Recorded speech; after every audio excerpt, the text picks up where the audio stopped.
Hello, this is Matthew Brooks for MMH, the home of rock radio. I'm here with Lisa and Jamie from the Youth Club Archive. How are you enjoying the symposium so far?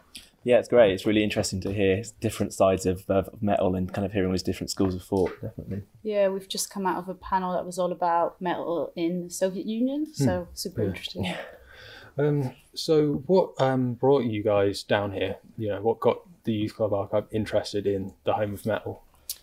Well, I'm a massive Black Sabbath fan, so when I saw the exhibition come out, I got in touch with Lisa at Capsule, and who helped organise the Home of Metal and Black Sabbath exhibition, and just saying, you know, we've got this amazing archive of youth culture, photography, you know, you're trying to champion kind of this amazing music history. Let's just meet up and see if there's ways that we can collaborate and work together. And yeah, we've ended up here as a result. Really. Yeah.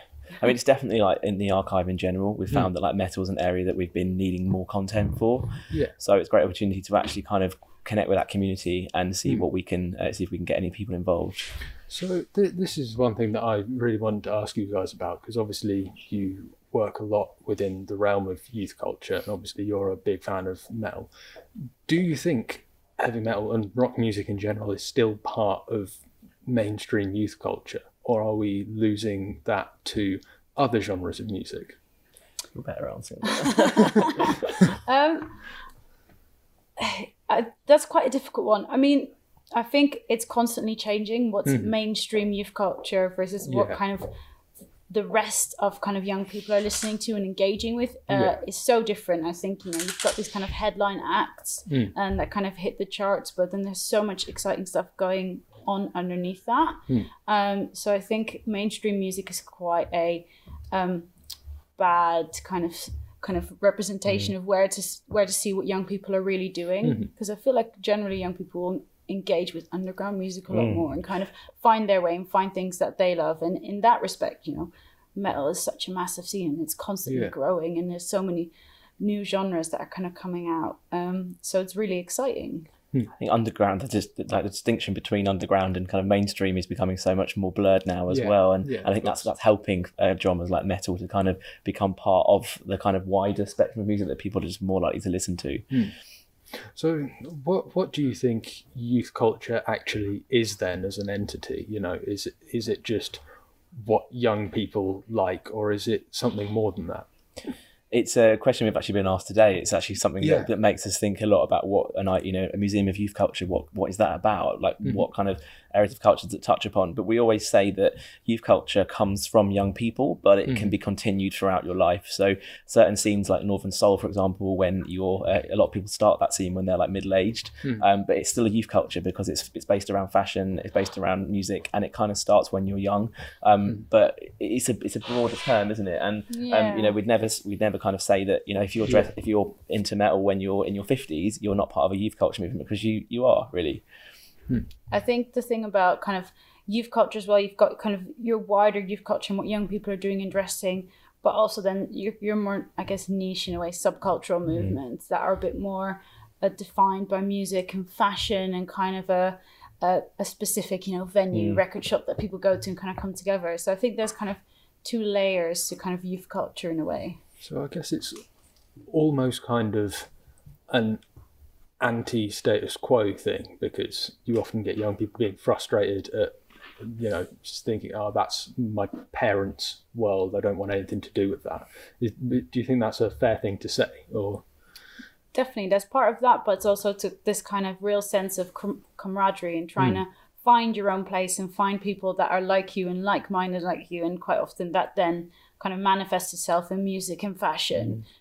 But, you know, underneath it, it's just people trying to come together and you know, be passionate about something and have that kind of group of friends or people that you find an affinity with. And like Lisa was mentioning earlier about the Soviet metal, like youth culture is completely steeped within politics, and it in a way where people are coming together to create a new world for themselves. And I think that's kind of where it all starts, and then it kind of branches off into all these amazing scenes. Yeah, so in that case, with the connection to politics, I guess it's, you know, reasonable to assume that it varies quite a lot country to country. Do you get exposed to a lot of other countries' youth culture in your work? We're generally focused around the UK. I mean, the archive is almost goes from London and then out. Yeah. But we've got like lots of kind of countries you'd expect, like Australia, United States, Japan. But we're hearing amazing stories about other things that are happening in other countries, like Indonesian skinheads. There's kind of a lot of different scenes that are emerging, and it's kind of coming out as almost like a revival of something that's happened in the UK.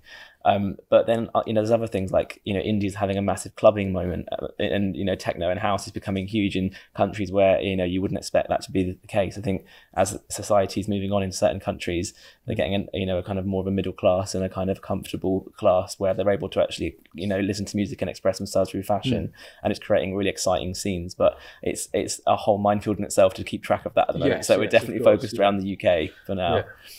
So both of you keep mentioning music and fashion. Are those two things sort of like the linchpin, the cornerstones of youth culture, and everything else sort of branches off from that? Or are there other things that are quite central to it? It's a hard one. I think they're the ones that are very identifiable. When you look through our archive, the photos will reflect the fashion and the music generally. They're the things that come up. I think underneath that, again, it's that sense of friendship and coming together. And, you've got zines, artwork, more generally politics as well. There's all these different elements that go into it. But I think coming from an archive, it means that, music and fashion are generally the things that are most reflected or most obvious in the archive. I think maybe we're coming at it from a photographic perspective, and to identify a youth culture movement, you're going to look at those big visual signifiers, but like politics and kind of art scenes and creativity, all those things kind of bubble up together as well. But maybe we're looking at it from a kind of pretty visual space at the moment. That makes a lot of sense. So just to wrap this up then, is there anything coming up with the Youth Culture Archive that you want to let people know about? The main thing we're working on at the moment is a museum of youth culture, and we really want people to submit their photographs, and that could just be one photograph of yourself growing up, going to a gig, could just be like some picture of yourself before you go out that your parent took of you. We really want to kind of help tell a picture, and particularly metal. We've got a website, it's youthclubarchive.com/submit, and you can just submit a file to that, or you can find our email on there and get in touch, and we're happy to scan things for people as well. We really want you to people to be able to get involved with the museum. It's not like a museum in the traditional sense where you have to have a piece of high art, or we want people to feel that they've all got a stake in it, and so it's quite an exciting way of being in a museum for the first time. Okay, thank you very much. Lovely to speak to you. Thank you. Cheers.